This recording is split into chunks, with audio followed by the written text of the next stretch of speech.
Bismillahirrahmanirrahim. Alhamdulillahirabbil alamin.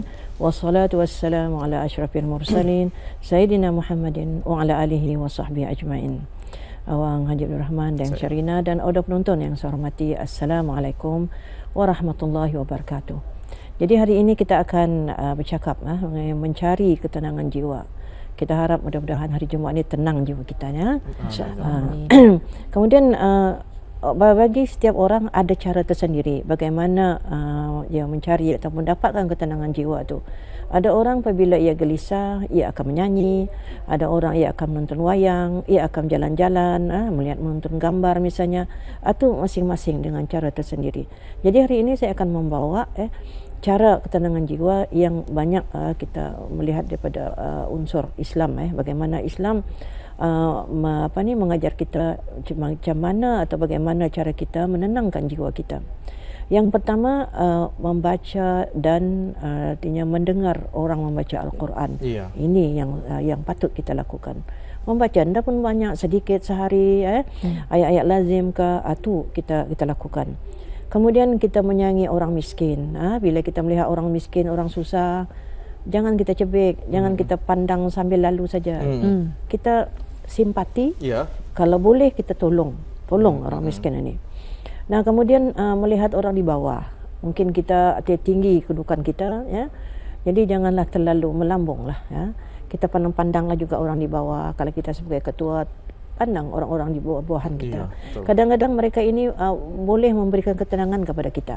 Cara mereka berbual, cara mereka menghormati kita, ini boleh menenangkan jiwa kita.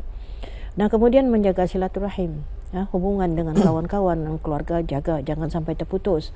Kemudian banyak baca hauqalah, la haula wala quwata illa billah, banyak la haula wala quwata illa billah. Nah, kemudian selain daripada itu berkata benar. Jangan suka bohong. Kalau kita bohong, hari ini kita bohong, esok kita akan berfikir macam mana saya akan buat bohong lagi besok. Macam-macam. Akhirnya orang dah akan percaya pada kita. Bila orang dah percaya, artinya kita dah tenanglah tu. Apa kita buat semua tak dah betul gitu. Walaupun pahitlah bila kita bercakap benar tu, kadang-kadang kita ada melakukan kesalahan, kita mengaku. Kadang-kadang di rumah saja. Mungkin kita punya vacuum cleaner mungkin yang dah mau menyala. Jadi siapa yang memakai tadi itu mengaku tadi saya pakai dah lagi baik. Jadi kenapa didiamkan saja? Kalau diamkan saja jadi kemarahan. Cakap. Kalau yang marah-marahlah. Itu cuma sedikit.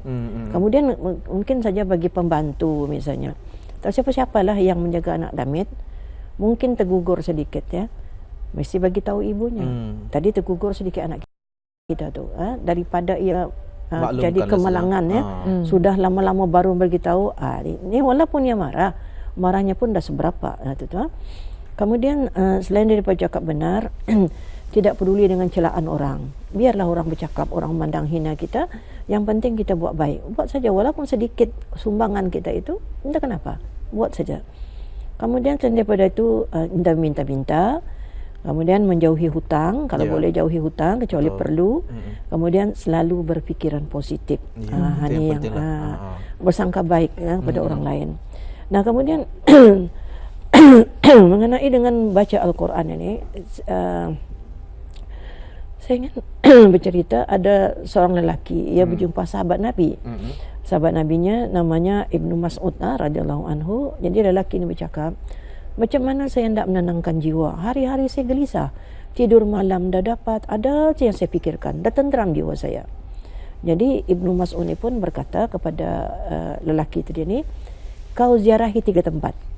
Yang pertama, ziarahi tempat orang baca Al-Quran. Kau duduk di sana dan baca Al-Quran. Kemudian yang kedua, tempat majlis ilmu.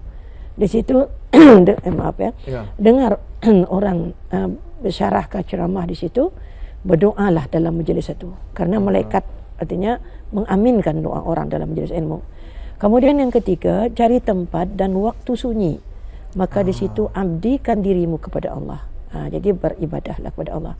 Jadi lelaki ini ia cuma membuat satu baru, ia pulang ke rumah terus membaca Al-Quran, baca siang malam membaca. Akhirnya dapat ia tenang, timbul ketenangan dalam dirinya. Maka ia pun berjumpa Ibnu Mas'ud, mengatakan alhamdulillah saya tenang. Jadi kalau kita lihat cerita ini baru satu, belum lagi yang 2 dibuatnya. Kalau kita lihat dalam surah Ar-Ra'du ayat 28 ada menjelaskan di sana firman Allah, A'udzubillahi minasyaitonirrajim, allazina amanu wa tatma'innu qulubuhum bizikrillah, ala bizikrillahi tatma'innul qulub. Artinya orang-orang yang beriman dan tentram hati mereka dengan zikir pada Allah. Ketahuilah dengan zikrullah itu tenang, tentramlah hati manusia. Artinya membaca Al-Quran itu bukan zikir. Zikir itu akan mententramkan hati dan jiwa kita. Itulah panjang sikit mukadimahnya. Alhamdulillah. Itulah Ustazah yang dapat dikongsikan sebentar tadi dengan mencari ketenangan jiwa ini, seperti mana yang kita katakan Ustazah, seperti tips-tips yang diberikan, berfikir positif, lari pada hutang dan juga dekati dengan pembacaan Al-Quran dan juga sebagainya. Itu bagi individu. Macam mana pula dengan situasinya? Itu bagi kita untuk mengelak daripada perkara-perkara tersebut. Hasutan daripada orang lain, yang paling dekat dengan hasutan daripada keluarga sendiri ni, dalam mungkin dapat merungsingkan pemikiran dan juga sebagainya. Ya, hasil daripada perbuatan keluarga sendiri. Jadi sukar untuk kita cuba melupakan. Ya. Jadi bagi mereka yang mengalami keadaan sedemikian, memang ya sedih. Duka cita, ia akan bercakap sampai hati je keluarga aku ni gitu ya.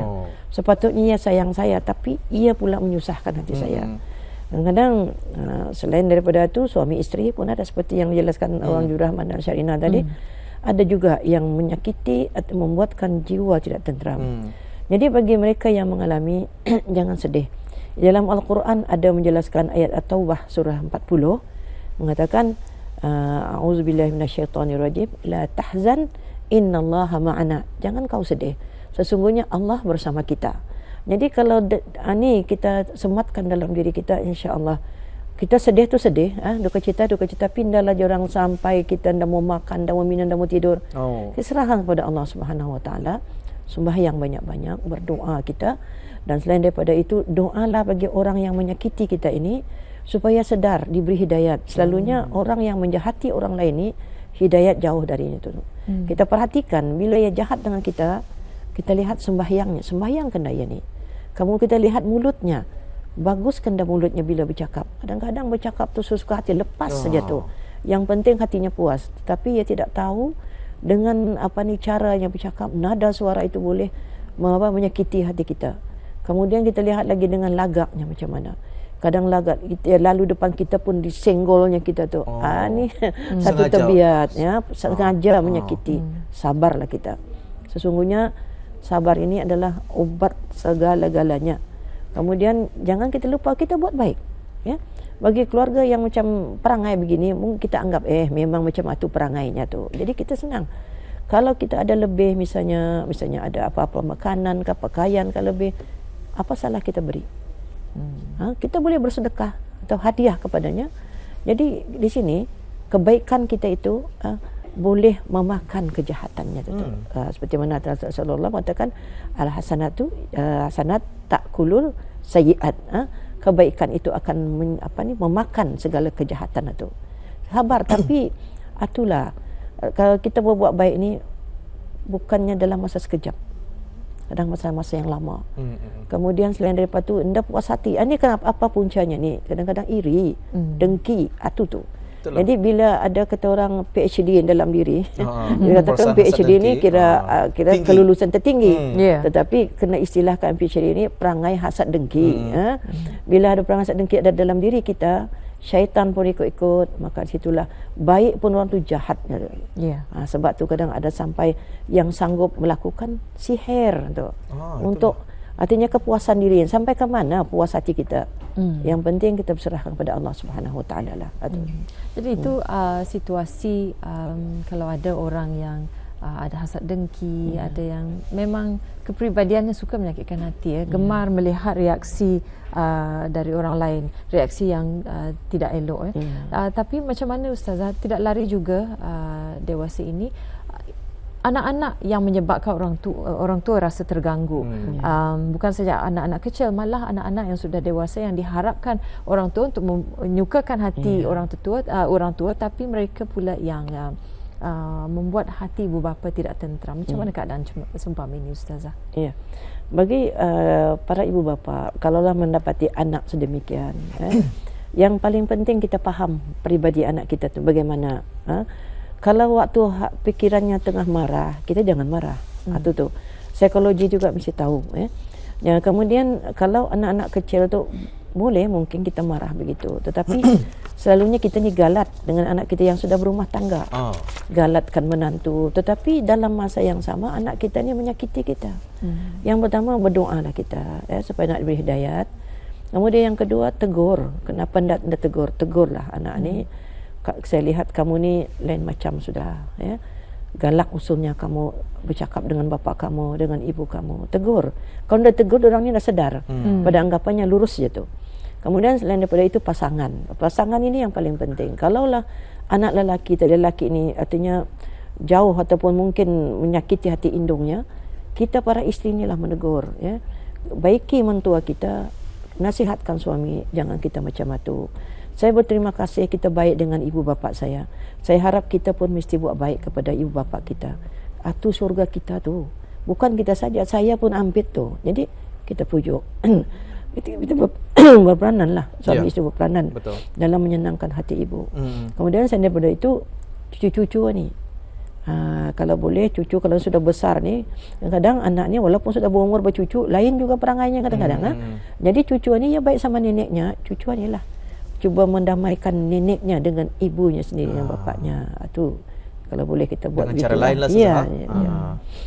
Itulah antara kadang-kadang khususnya kepada remaja-remaja dan juga belia-belia, mereka ni lebih suka keterangan daripada luar. Keterangan bersama dengan rakan-rakan sebayanya. Atau kalau rakan sebaya baik lagi tu Ustazah, kadang-kadang dengan rakan-rakan seinternetnya daripada dengan laman sosialnya, dengan dunianya. Macam mana dengan situasi sebegini ni Ustazah? Yalah. Kalau begitu kepada anak kita, kita para ibu mesti tahu ni. Jangan membuka internet pun dah pandai, susah tu. Kita mesti tahu dengan siapa mereka berhubung. Jadi bila kita tahu siapa dengan mereka berhubung, sekurang-kurang kita tahu ada di antara tu kawan mereka, betul. Jadi kita akan berhubung dengan kawan, mungkin secara direct, secara terus terang, dah dapat nasihat anak macam mana ni, kita hubungi kawan-kawannya, tolonglah ya. Kamu selalu salingnya berkontak dengan dia, tolong nasihat anak ni supaya ia baiki orang tua. Sebab ndak rugi ya baik sama orang tua. Insya-Allah ia akan dapat berkat daripada orang tua tu. Orang tua akan menasihati. Itu caranya. Kalau kita biarkan dia dengan laman sosialnya sendiri, kita pun dengan kita sendiri, jadi silaturahim tu ndak wujud. Kasih sayang tu akan pudar tu. Seorang dengan handphonenya, seorang dengan handphone. Masa bila kita nak bercakap pun mulai gini, WhatsApp ibu sama bapa ni sudah payah ni dia. Mesti ubah.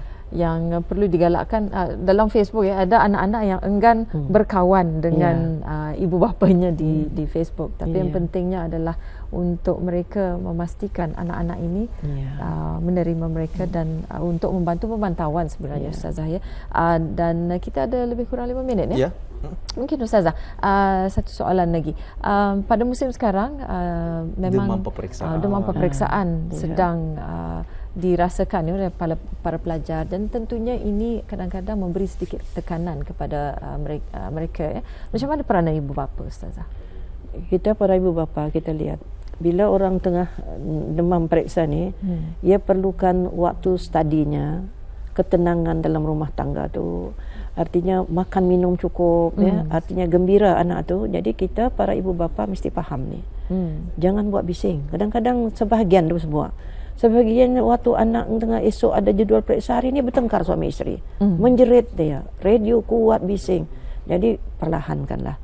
Janganlah kalau akan bertengkar pun cari tempat lain, di luarlah bertengkar. Jangan depan anak tu. Ia akan kusut bila fikirannya terganggu, nanti besok lupa itu apa yang dibacanya, apa yang dihafalnya. Kemudian yang itu makan minum anak tu. Berilah makanan yang berzat yang boleh menguatkan ingatannya. Sekurang-kurangnya mungkin ada buah kurma, kalau pandai makan kurma, beri makan kurma, kismis misalnya, badam, susu, telur misalnya, beri makanan yang berzat. Kemudian selain daripada itu katanya minum pagi tu mesti. Kadang-kadang kita ni lupa turun sekolah tu teguk teh cukup saja, cukup minum susu. Tidak boleh, sediakan makanan sekurang-kurangnya sandwich ke. Artinya yang dah lapar masa periksa. Bila lapar ini juga mengganggu. Kemudian jangan ya diberi makan makanan-makanan yang boleh mendatangkan angin. Bila angin nanti perut sebu, macam-macam lah kita lihat dari segi pemakanan. Kemudian doa itu penting. Betul. Kita bukan saja anak itu bangun sembahyang hajat kita para ibu bapa. Sembahyang hajat berilah ia beri ia sokongan. Kamu baca doa ini, baca selawat. Bila anak itu turun daripada kereta, urut-urutlah. Ini kadang-kadang berjabat tangan sama kawan-kawan, urut apa kabar kamu? Anak tu yang penting, mudahan kau dapat menjawab lah. Dipeluk. Mudahan kau tenang fikiran. Kalau susah, jangan buka yang susah, jawab yang senang dulu. Baca selawat, ajar ya teknik macam mana menjawab. Ini kadang-kadang kanak-kanak bila melihat nombor pertama, ia stuck di situ tu. Kebetulan soalan nombor pertama ni susah. Jadi kita ajar ya jawab soalan yang mudah, yang senang, atau kamu simpan depan-depan, cantik-cantikkan tulisan kamu. Yang mana susah simpan di belakang. Ini satu cara kita boleh menarik pemeriksa tu. Kita katakan bukanlah pemeriksa tidak adil. Bila pemeriksa tu melihat, oh cantik tulisan dia. Salah satu tips kan psikologi dan strategi. Nyaman dia memeriksa, ia pun tenang. Jangan sampai pemeriksa ni dah tenang pikiran. Tulisan macam cakar ayam dah tentu. Kalah lagi tulisan doktor dapat lagi dibaca oleh nurse-nya kan. Ni tarik. Ni mesti dijaga. Jadi inilah kita ibu bapa mengajar anak-anak tu.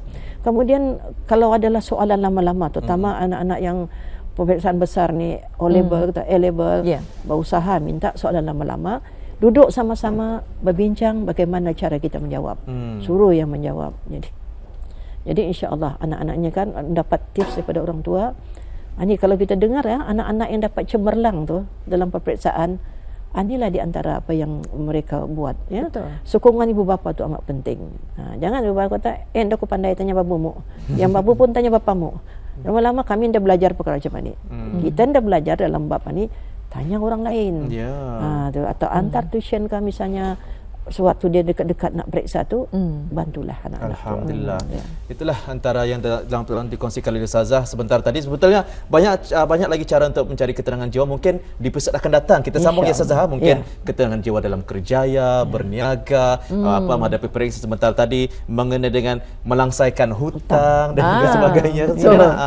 Kita sambung lagi insya-Allah. Baiklah, terima kasih Ustazah kerana sudi bersama kita dalam sesi kaunseling keluarga kita untuk hari ini. Mudah-mudahan dapat manfaat dari